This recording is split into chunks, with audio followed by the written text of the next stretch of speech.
नई दिल्ली में मंगलवार को भारतीय जनता पार्टी के नेतृत्व में राष्ट्रीय जनतांत्रिक गठबंधन यानी एनडीए की बैठक हुई। बैठक में प्रधानमंत्री नरेंद्र मोदी ने एनडीए का मतलब समझाया।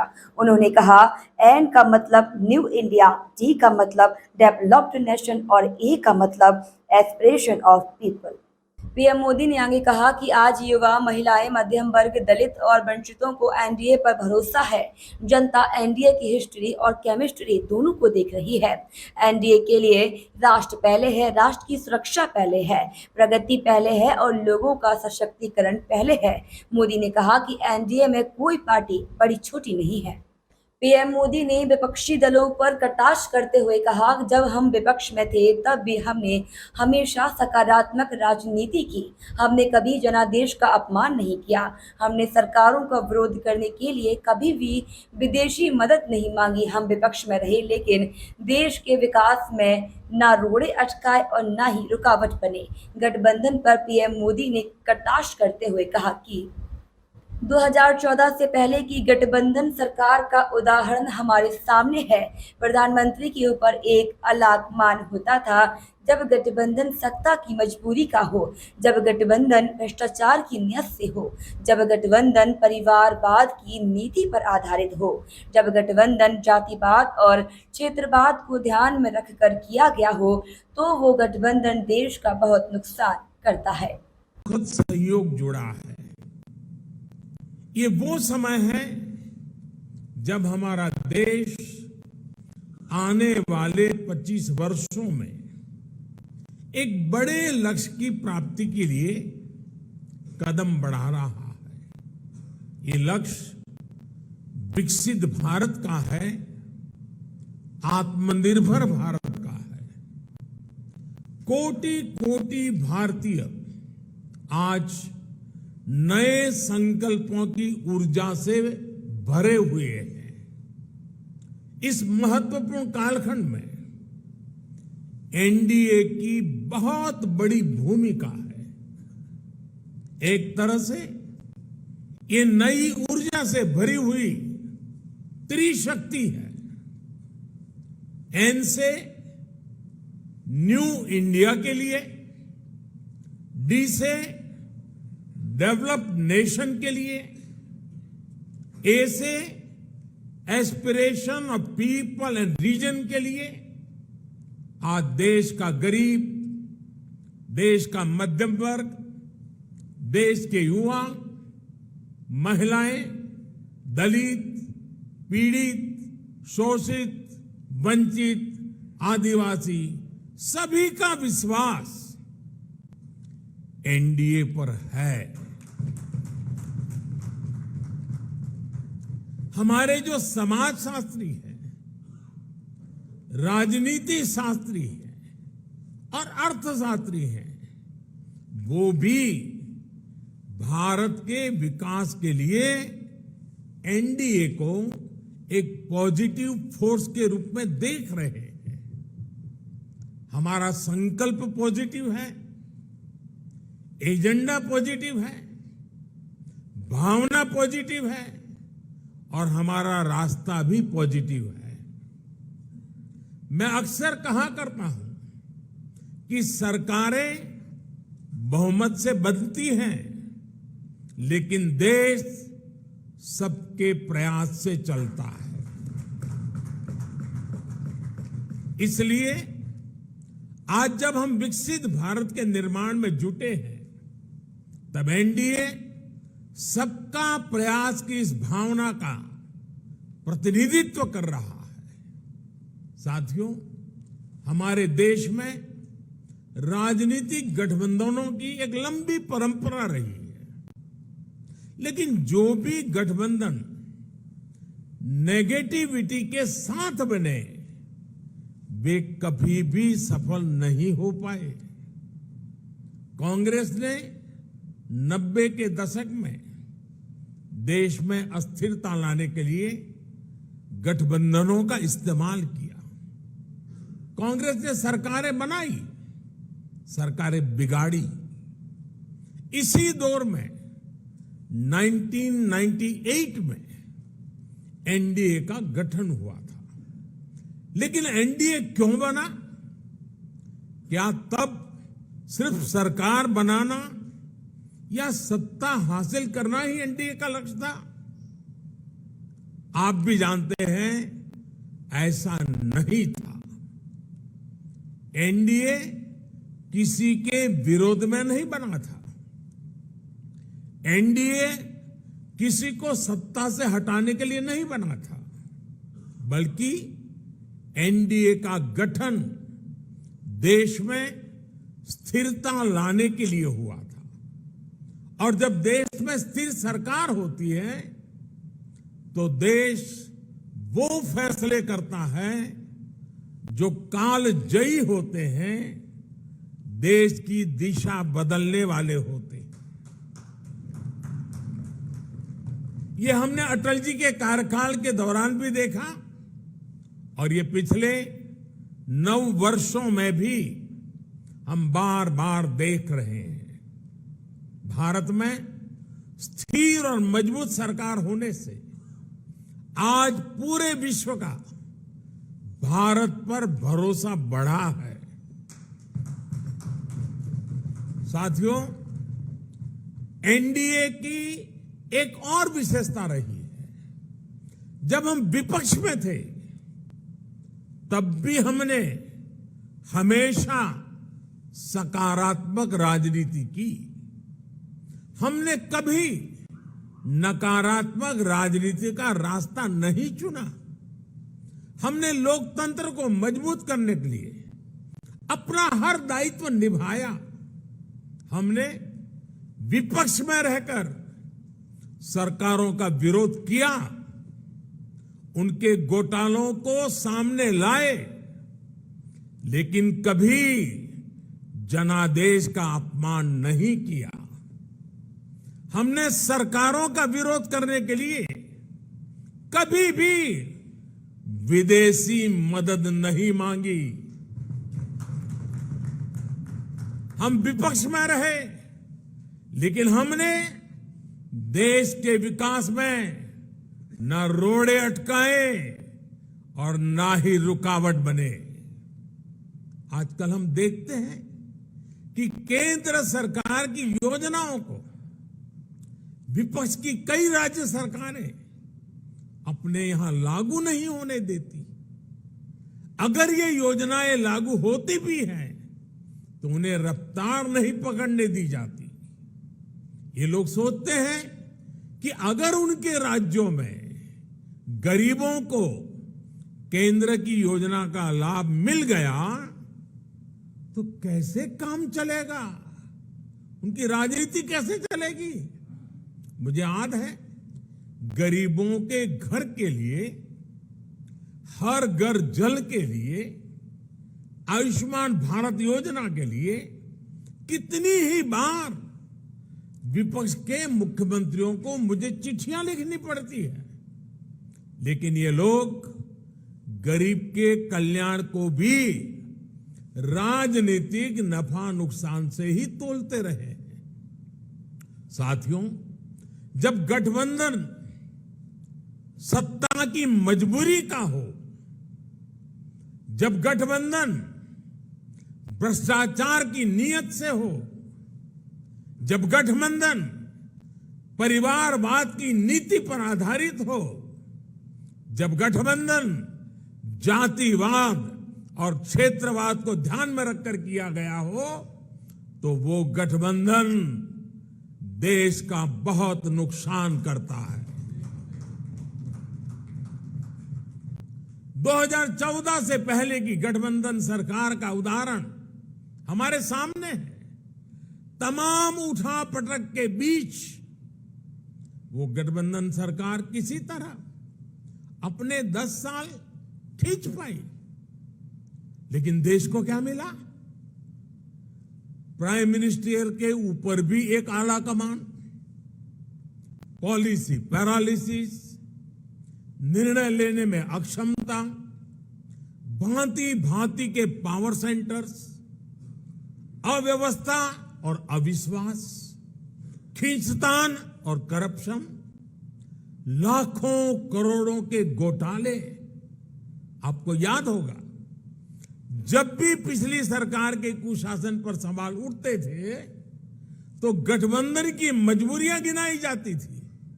बहाना एक ही, गठबंधन के कारण। क्रेडिट लेने के लिए तो हर कोई आगे आता था, लेकिन जैसे ही कुछ गड़बड़ होती थी तुरंत अपने सहयोगियों पर दोष मढ़ दिया जाता था। हम सौभाग्यशाली हैं कि एनडीए की स्थिति इससे बिल्कुल विपरीत है, अलग है। हमारे लिए गठबंधन मजबूरी का नहीं बल्कि मजबूती का माध्यम है। एनडीए कोएलिशन कंपल्सन्स का नहीं बल्कि कोएलिशन कॉन्ट्रीब्यूशंस का प्रतीक है। क्रेडिट भी सबका है, दायित्व भी सबका है। एनडीए में कोई भी राजनीतिक दल बड़ा और कोई भी राजनीतिक दल छोटा नहीं है। हम सभी एक लक्ष्य के लिए आगे बढ़ रहे हैं।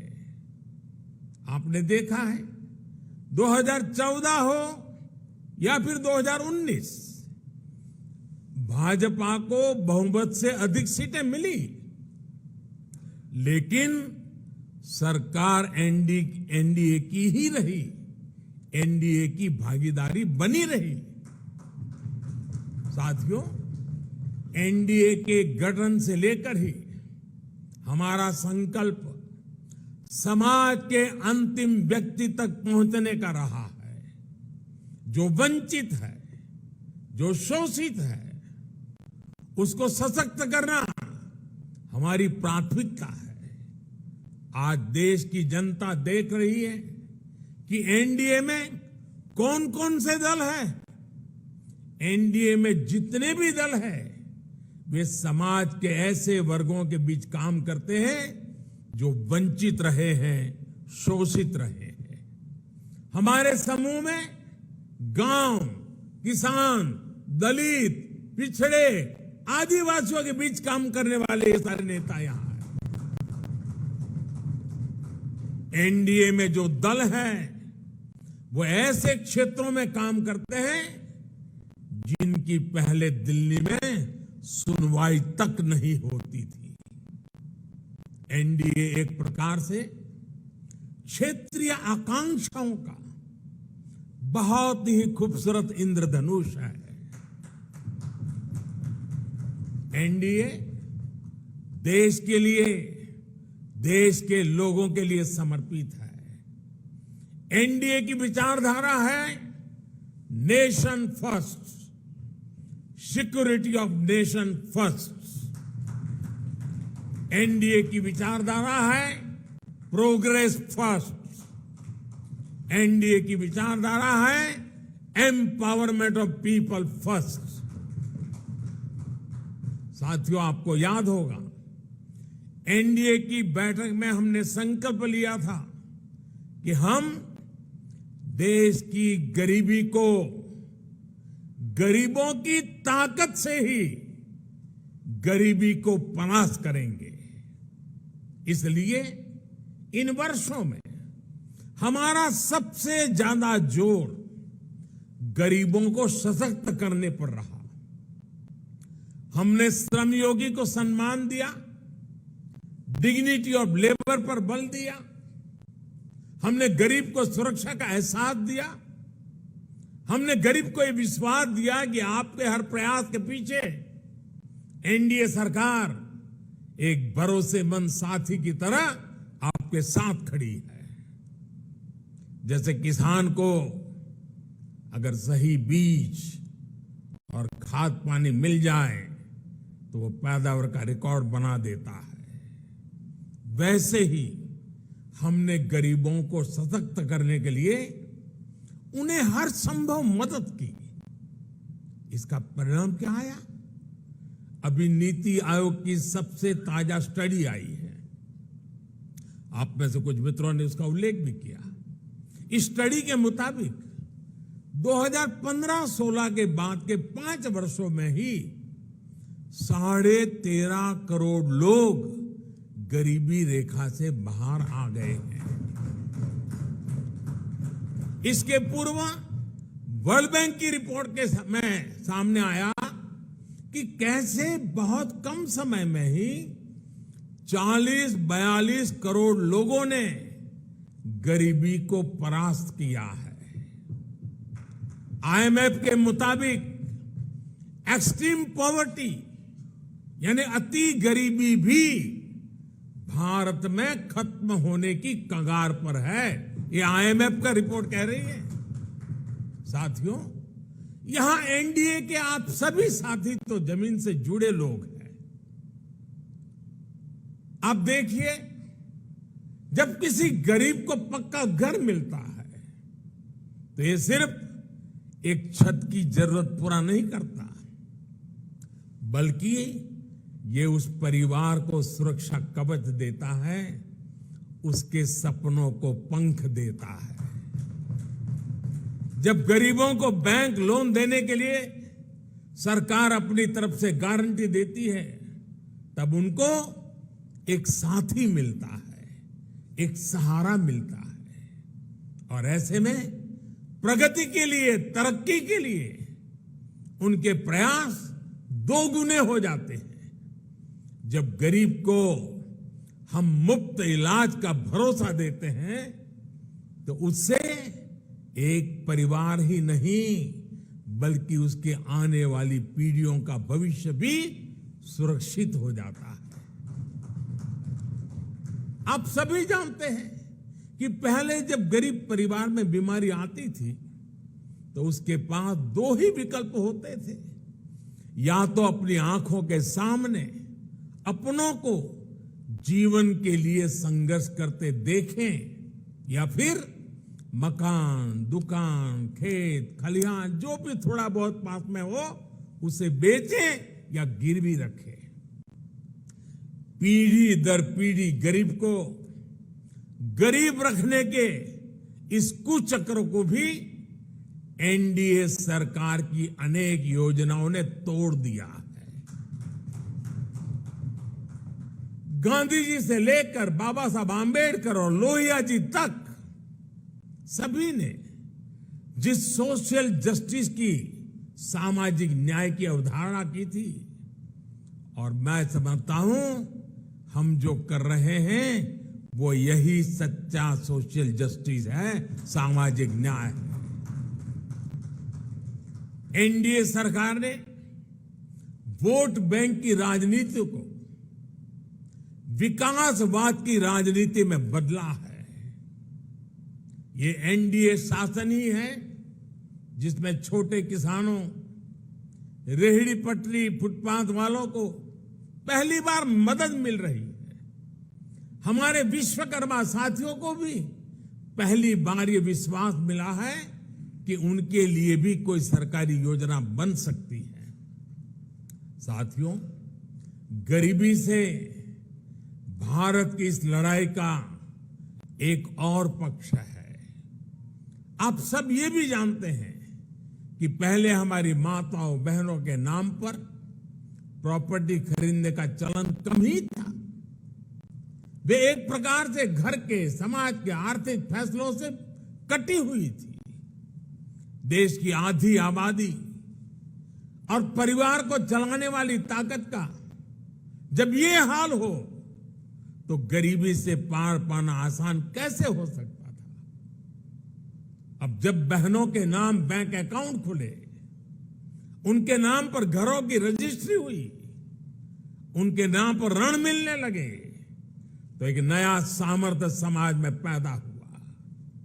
मुद्रा योजना की सबसे बड़ी लाभार्थी हमारी बहनें हैं। स्टार्टअप इंडिया की सबसे बड़ी लाभार्थी हमारी बेटियां हैं। जो देश में 9 करोड़ स्वयं सहायता समूह बने हैं, उनकी सबसे बड़ी लाभार्थी गांव में रहने वाली दलित, पिछड़े, आदिवासी समाज की बहनें हैं। मैं पिछले दिनों मध्य प्रदेश गया था। एक आदिवासी गांव में गया था। वहां ये स्वयं सहायता समूह की आदिवासी बहनों से मिलना हुआ। जितने समूह थे उन्होंने कहा अब तो हमारी पहचान है, हम लखपति दीदी हैं, हमारा कारोबार इतना है कि आज हम लखपति बन गए हैं। ये बहुत बड़ा परिवर्तन है साथियों, एनडीए सरकार ने महिलाओं के कल्याण को, उनकी तकलीफ कम करने को सर्वोच्च प्राथमिकता दी है। जब घर में टॉयलेट बना तो बहनों को सम्मान और सुरक्षा दोनों मिला। जब नल से जल आया, गैस का सिलेंडर आया तो उनकी परेशानी कम हुई, उनके समय की बचत हुई। इस समय को वो अपने परिवार की आय बढ़ाने में उपयोग कर रही है। ये सिर्फ गरीबी से बाहर निकलने का प्रयास नहीं है, बल्कि वुमेन लेड डेवलपमेंट का रास्ता है जिसे एनडीए सशक्त कर रहा है। आज डिफेंस से लेकर माइनिंग तक हर सेक्टर को बेटियों के लिए खोल दिया गया है। देश को पहली आदिवासी महिला राष्ट्रपति देने का सौभाग्य एनडीए को मिला है। साथियों, 9 साल में हमने केवल एक लक्ष्य के साथ काम किया है कि हम देशवासियों का, खासकर गरीब और वंचित का जीवन बेहतर बना सके। मैं चाहूंगा कि जो लोग एकेडमिक्स से जुड़े हैं, गवर्नेंस स्टडीज से जुड़े हैं, वो इस दिशा में रिसर्च करें।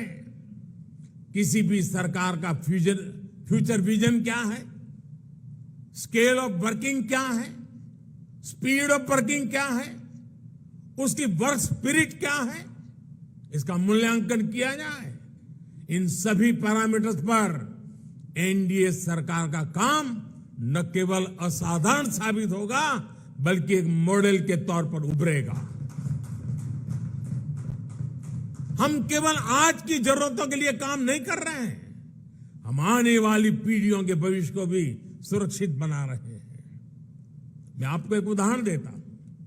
हमारे लिए बहुत आसान था कि आजादी के 75 साल पूरे होने पर हम भी कोई स्मारक बना देते, दिल्ली में कोई ऐसी इमारत अपने नाम पर खड़ी कर देते थे या कोई मूर्ति लगवा देते। लेकिन हम देश के कोने कोने में 1 लाख अमृत सरोवर बना रहे हैं। हमारा स्केल, हमारा स्पीड, हमारी स्पिरिट और इसकी वजह से हमारे काम का स्कोप ये अभूतपूर्व है। हम विकास भी कर रहे हैं और विरासत को भी सहेज रहे हैं। हम मेक इन इंडिया पर भी बल दे रहे हैं और पर्यावरण की रक्षा भी कर रहे हैं। साथियों, हमारी नीयत साफ है, नीति स्पष्ट है और निर्णय ठोस है। एनडीए सरकार ने बीते 9 वर्षों में भ्रष्टाचार के हर रास्ते को बंद करने के लिए हर संभव प्रयास किए हैं। पहले सत्ता के गलियारों में जो बिचौलिए घूमते थे, हमने उनको बाहर कर दिया है। हमने टेक्नोलॉजी की मदद से लीकेज की हर संभावनाओं को दूर किया है।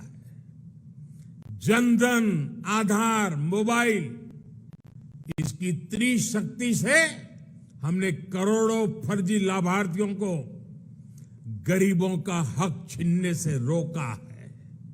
आप सोचिए, देश में करीब करीब 10 करोड़ ऐसे फर्जी लाभार्थी थे जिनका जन्म ही नहीं हुआ था और जिन्हें सरकारी मदद जा रही थी। ये पैसे मेरे किसी गरीब भाई बहन के थे, किसी आदिवासी के थे, किसी पिछड़े और दलित साथी के थे। ये एनडीए सरकार है जिसने गरीब से हो रही इस लूट को बंद किया है। इन 9 वर्षों में 30 लाख करोड़ रुपए, यह आंकड़ा छोटा नहीं है, लाख करोड़ रुपए डायरेक्ट बेनिफिट ट्रांसफर डीबीटी के जरिए सीधे लाभार्थियों के बैंक खातों में पहुंचे। ऐसा करके हमने गरीबों का कम से कम 3 लाख करोड़ रुपया गलत हाथों में जाने से बचाया है। साथियों, लोकतंत्र में राजनीति अलग अलग विजन को देश के सामने रखने का एक माध्यम होती है, लेकिन हर विजन का, हर विचारधारा का मकसद एक ही होता है, गुड गवर्नेंस और देशवासियों की सेवा। पॉलिटिक्स में प्रतिस्पर्धा हो सकती है, लेकिन शत्रुता नहीं होती। आखिरकार हम एक ही देश के लोग हैं, एक ही समाज का हिस्सा है। लेकिन दुर्भाग्य से आज विपक्ष ने अपनी एक ही पहचान बना ली है, हमें गाली देना, हमें नीचा दिखाना। बावजूद इसके हम एनडीए के सभी साथियों ने हमेशा देश को दलों के हित से ऊपर रखा है। हमने राजनीतिक सौहार्द और शालीनता को बनाए रखने के लिए प्रयास किए हैं। ये एनडीए सरकार ही है जिसने प्रणब दा को भारत रत्न दिया, जो जीवन भर कांग्रेस में रहे थे, लेकिन हमें उन्हें ये सम्मान देने में संकोच नहीं किया। ये एनडीए सरकार ही है जिसने मुलायम सिंह यादव, शरद पवार, गुलाम नबी आजाद, तरुण गोगोई, एमसी जमीर, मुजफ्फर बेग, ऐसे अनेक नेताओं को जो राजनीतिक दृष्टि से हमारे साथ नहीं है, हमारे खिलाफ है, हमने पद्म सम्मान दिया है उन लोगों को। ये नेता भी कभी बीजेपी या एनडीए में नहीं थे, लेकिन हमने देश सेवा में उनके लंबे योगदान को स्वीकार किया, उसे सराहा, उन्हें सम्मानित किया। लोकतंत्र की ये मूल भावना एनडीए की कार्यशैली में आपको हर जगह दिखेगी। इस समय भारत G20 समिट को होस्ट कर रहा है। इससे जुड़े आयोजन देश के हर राज्य में, हर हिस्से में हो रहे हैं। हमने इन आयोजनों को वेन्यू तय करते समय कभी ये नहीं सोचा कि किस राज्य में कौन सी पार्टी की सरकार है। कोरोना के समय भी मैंने लगातार सभी राज्यों के मुख्यमंत्रियों के साथ व्यक्तिगत संवाद किया, मीटिंग की। कौन मुख्यमंत्री किस पार्टी का है, ये विचार कभी हमारे बीच नहीं आया। इसी तरह आप उन दिनों को भी याद करिए जब भाषा, लैंग्वेज लोगों को बांटने के एक टूल के तौर पर इस्तेमाल होती थी। लेकिन एनडीए सरकार की सोच देखिए।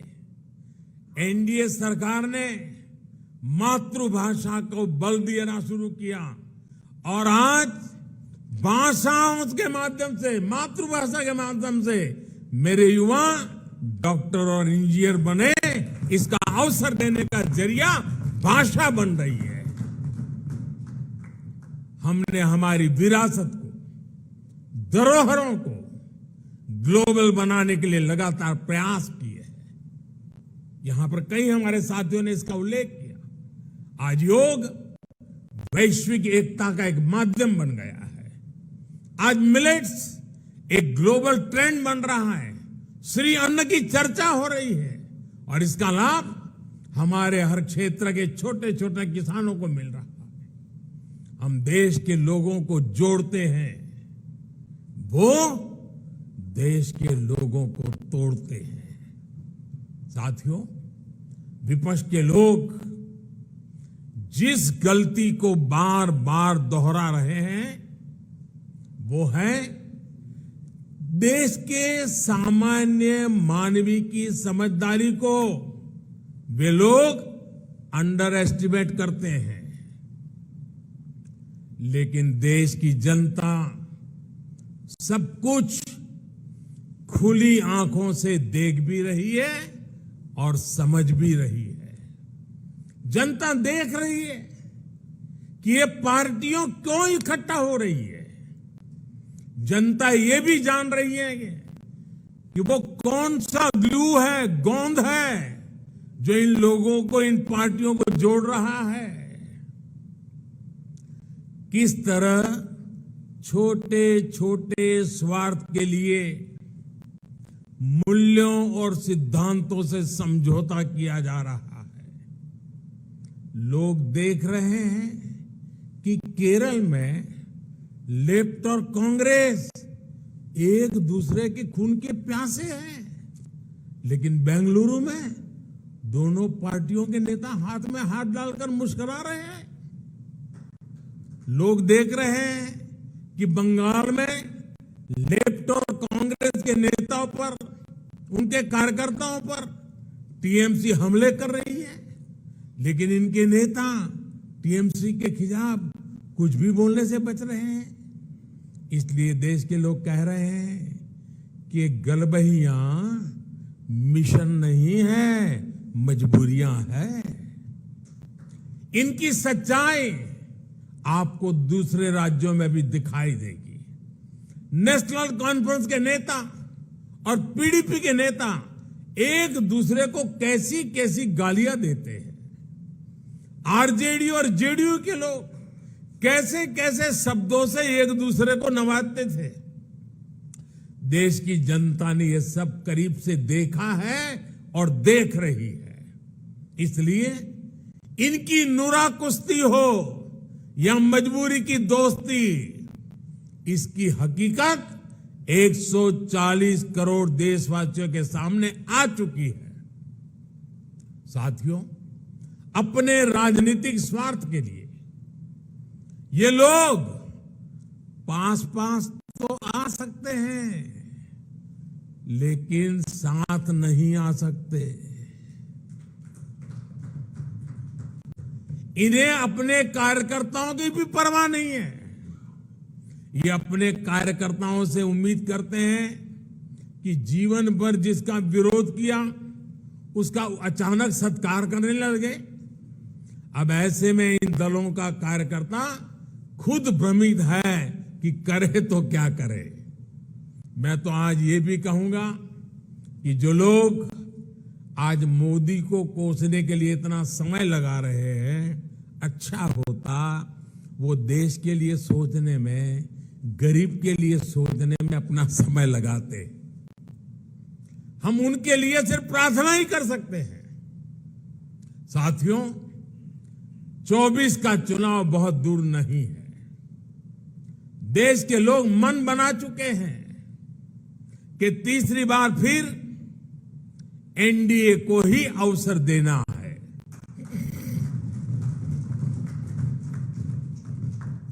देश का मन आप जानते हैं,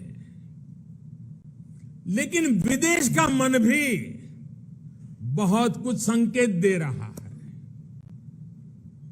आमतौर पर जब भी किसी देश में चुनाव का समय निकट आता है तो उसका बहुत बड़ा असर उसके वैश्विक संबंधों पर भी होता है। हर एक को लगता है कि भाई अब तो चुनाव का वर्ष है, अभी इस सरकार के साथ अभी रहने दो, एक बार चुनाव हो जाए, नई सरकार आएगी तब सोचेंगे। स्वाभाविक है। कोई भी दूसरा देश उस सरकार के साथ जो चुनाव बिल्कुल निकट हो वहां संबंध बनाने से पहले, संवाद करने से पहले 100 बार सोचता है। फॉरेन कंट्रीज हमेशा चुनाव के नतीजों का इंतजार करते हैं। लास्ट ईयर जब होता है तो सोचते हैं कि भाई एक बार चुनाव नतीजा आ जाना तो फिर देखेंगे। जो सरकार जाने वाली होती है उस पर कोई भी देश अपना टाइम और एनर्जी इन्वेस्ट नहीं करना चाहता। लेकिन इस समय भारत का मामला कुछ अलग है। सबको पता है कि हमारे यहां कुछ महीनों में चुनाव होने वाले हैं, फिर भी अनेकों महत्वपूर्ण देश, चाहे अमेरिका हो, फ्रांस हो, ऑस्ट्रेलिया हो, जापान हो, यूएई हो, यूके हो, सब एनडीए सरकार के प्रतिनिधियों को इनवाइट कर रहे हैं। तमाम देश भारत को मान और सम्मान दे रहे हैं। कितने ही देश भारत के साथ बड़े बड़े और वो भी दूरगामी समझौते कर रहे हैं। ऐसा इसलिए क्योंकि वो भी जानते हैं कि भारत के लोगों का भरोसा एनडीए पर है। यानी भारत में जनमत किसके साथ है, ये दुनिया के देशों को भी पता है। साथियों, एनडीए का विस्तार सिर्फ संख्या या भौगोलिक विस्तार का नहीं है। ये भारत एनडीए का जो विस्तार है, ये हमारे प्रति विश्वास का दायरा भी बढ़ा रहा है। जनता एनडीए की हिस्ट्री और केमिस्ट्री दोनों को देख रही है। तभी तो हमारा गणित भी बड़ी आसानी से जुड़ता है। आप देखिए, 2014 में एनडीए को देश ने लगभग 38% वोट दिए थे 2014 में, लेकिन 2019 में हमारे देश सेवा भाव को देखते हुए देश ने हमें 45% वोट दिए। और आपको जानकर के खुशी होगी, इनमें 225 से अधिक सीटें ऐसी थी जो हम जीत करके आए, 225 से अधिक सीटें जहां 50% से अधिक वोट शेयर एनडीए को मिला है। एनडीए का हर सहयोगी जो मेहनत कर रहा है, उसे तय है कि 24 में एनडीए का वोट शेयर 50% से भी ऊपर जाएगा। आपकी मेहनत रंग लाने वाली है, मैं विश्वास से कहता हूं। आपकी मेहनत बेकार नहीं जाएगी। देश की जनता को आपके सबके नेतृत्व पर भरोसा है। पूरे देश में हमारे अनेक साथी एक बड़ी ताकत बनकर उभरेंगे। हम हर भूभाग, हर वर्ग, हर समाज को विकसित भारत के मिशन से जोड़ेंगे। साथियों, हमें विकास के मुद्दे पर ही जनता के पास जाना है। हमारा एक ही लक्ष्य है, विकास, भारत का विकास। भारत के कोटि कोटि लोगों की आशा आकांक्षा ही हमारा एजेंडा है। हम पूरी शक्ति लगा देंगे, हम मेहनत करेंगे, ईमानदारी से काम करेंगे, और यही हमारी गारंटी है। और लाल किले से मैंने कहा था, यही समय है, सही समय है। आज देश में एक माहौल बन चुका है। देश का आत्मसम्मान और आत्मविश्वास आज अभूतपूर्व ऊंचाई पर है। जैसे कोई इमारत बनाने से पहले नींव का निर्माण होता है, वैसे ही पिछले 9 वर्षों में नए भारत की एक मजबूत नींव का निर्माण हो चुका है। इस मजबूत नींव पर हम सभी को नए भारत का, आत्मनिर्भर भारत का, विकसित भारत का निर्माण करके ही रहना है। और आपने मुझ पर इतना विश्वास रखा है, इतना प्रेम बरसाया है, इतना स्नेह किया है। मैं आपको विश्वास दिलाता हूं और आपके माध्यम से मैं देशवासियों को विश्वास दिलाता हूं कि मैं अपने परिश्रम में, अपने प्रयासों में कहीं कोई कमी नहीं रहने दूंगा। मुझसे गलती हो सकती है, लेकिन बदनीयत से मैं दूर रहूंगा, बदनीयत से कोई काम नहीं करूंगा। और साथियों, मेरा जीवन आप देखते हैं, देश देख रहा है, मेरे शरीर का हर कण, मेरे समय का हर क्षण देश को ही समर्पित है।